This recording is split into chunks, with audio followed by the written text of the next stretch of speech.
Simmetrический gullar, takrorlanmas gullar, takrorlanuvchi gullari 3 xil. Chizishga ancha vaqtimiz ketadi buncha narsani. Ya'ni simmetriyani chizish uchun yarmini chizamizda, yarmini. Va bu yoqqa ag'darib ko'paytiramiz. Xo'p, bunaqa gullarni 45 gradus yozib qo'yibdi. Sozdание poluliniya bilan ishlaganda ko'pchilik tushunmaydi bu joyni, ya'ni to'g'riga chizish uchun anaqa strelka chiqadi.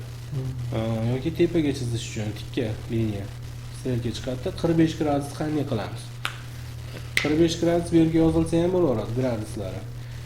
Osonroq yo'li, hop.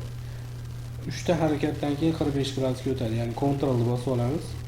Ctrl 1 2 3. Demak, uchinchisi 45 gradusga o'tadi. Yana 1 2 3. Yana 3 tadan keyin 0 gradus. 1 2 3. Tushunarligi 3 ta 45 1 2 3 0 gradusga o'tadi. Bu shunaqa holatda 45 gradus chizamizda, bugun yarmini chizib turib ag'darib qo'ysak bo'ladi. Takrorlanmas gullar yozilibdi bu yerda. Bularni hammasini bitta-bitta chizib chiqishimiz kerak. Hammasini. Bu takrorlanuvchi gullar, ya'ni qayrinidir bir xil uzori tanlaymizda, ya'ni bu yerdan bu yergacha bo'lsin. Xuddi shu orani chizib olsak, xuddi shu orani ko'p qilib ko'paytirib ketsak bo'laveradi. Yoki xuddi shularni hammasini umumiy rasmdan chizib olish yo'llari mavjud. Ya'ni ikkita narsamiz bor ekan, bu yerda добавить цвет, ya'ni rang qo'shish. Rang qo'shish bizga ishlamaydi почти. U bo'yoq ishlariga yoki boshqa narsalar hammasiga ishlaydi. Biz rang ozaytirib olishimiz kerak. Xo'p, уже ozaytirilgan ekan, ya'ni tekurshiy количество цветов hozir 2 dona oq va qoradan iborat ekan bu. Bunga ozaytirmaymiz. Agar biron bir gulni tashlaymiz-da, ko'proq bo'lsa rangi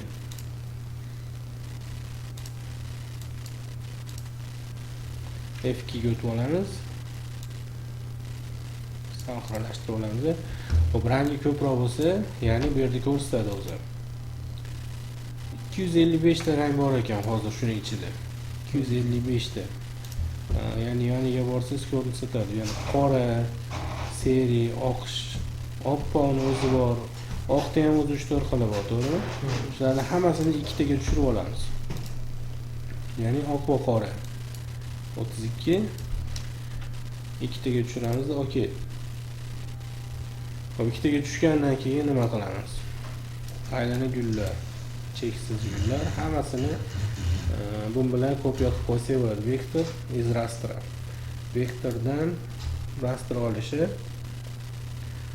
Sozdать границу chekkasiga ramka hosil qiladi. Ochib qo'ysangiz ham bo'laveradi. Sozdать среднюю линию. Ya'ni buni umuman ishlatmaysizlar. O'rtaga har xil chiziqlar chizib tashlaydi. Sredniy liniya.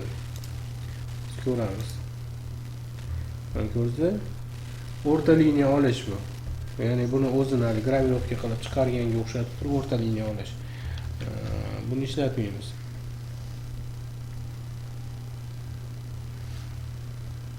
Ctrl Z etamiz. Demak, biz faqat sozdать границу yoki buni o'chirib qo'yamiz. Sozdать границу deb. Razmer пятнишек, ya'ni piksel. Bu yerda piksellar bor, ko'rdingizmi? Agar buni bitta pikselga bosib qo'yadigan bo'lsak, har bitta pikselning orasidan tashqariga chizib ko'rsatadi. Shuning uchun 4 ta, 5 ta yoki 10 tagacha pikselni qo'shib olsangiz bo'ladi. Plansdan 70%, 100% gacha olib chiqsangiz, bu joylarda o'ta egilib ketadi. Taxminan 50% dan 70% gacha ishlasak, chiroyliroq vektor beradi bizga. Hop, 50 создать vektori. Mana. Tayyor chizma. Rasterdan vektor beryapti. Demak, bularni bemalol o'sha chizmalarimizdan foydalanib ishlatsak bo'laveradi. Qayergadir qo'yib, bular ham mana hammasi.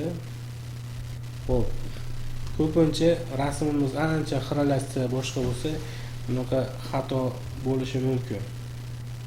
O'sha xatolarni hammasini tekshirib olishimiz kerak bu bilan.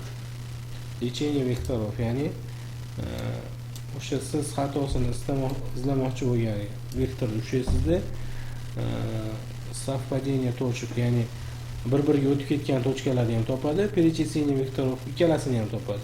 0,1 eng mayda tochkagacha istab topib beradi. Обнаружить bo'lsamizda, hop, bu yerda hech qanaqa xato yo'q. Buni bosamiz, обнаружить bo'lsamiz, bu yerda xatolar bor. Ya'ni mana o'tib ketgan. O'sha xatolarni birdaniga удалить petlyani bosib turib, исправить ошибки qilsak bo'ladi. O'sha xatolar hammasini kesib o'zi to'g'rilab qo'yapti. Endi обнаружить bosganimizda bu yerda hech qanaqa xato chiqmaydi hozir. Lekin tavsiya qilmayman bu narsani. O'ta tiniq izobrajeniyasiz bunaqa vektor olib olishni. Hamma programmada hozircha muammo bo'layotgan narsa, ya'ni xiraroq tasvirlardan izobrazeniya vektor yechib olishimiz uchun qanaqadir yo'llarini qilamiz, boshqa qilamiz, Photoshopga tushiramiz, tiniqlashtiramiz, lekin baribir biz o'ylagan natijani bermaydi. Bular hammasi grafический gullarda qaysidir biron bir akrelga yoki biron narsaga просто chizib qo'yish uchun kerak bo'lsa bo'laveradi, lekin idealniy narsa chiqarish uchun rishotka yoki bir klientga xizmat ko'rsatish bo'lsa, bu narsa yaramaydi baribir. Tushundingmi?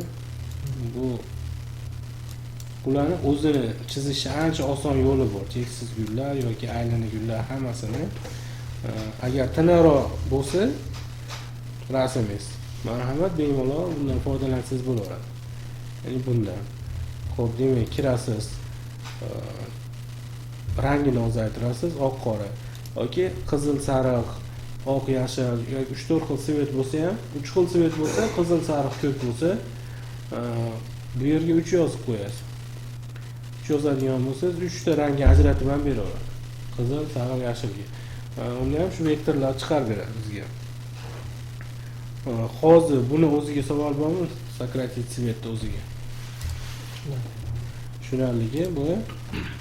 Va bu oxirgi darsimiz. Master class ishlaymizda, bundan keyin hamma funksiyalarga tegishli mebellar chiziladi. Shu mebellar qaysi asboblarni, qaysi ikonkalarni ishlatish osonroq yo'llari hammasi ko'rsatiladi.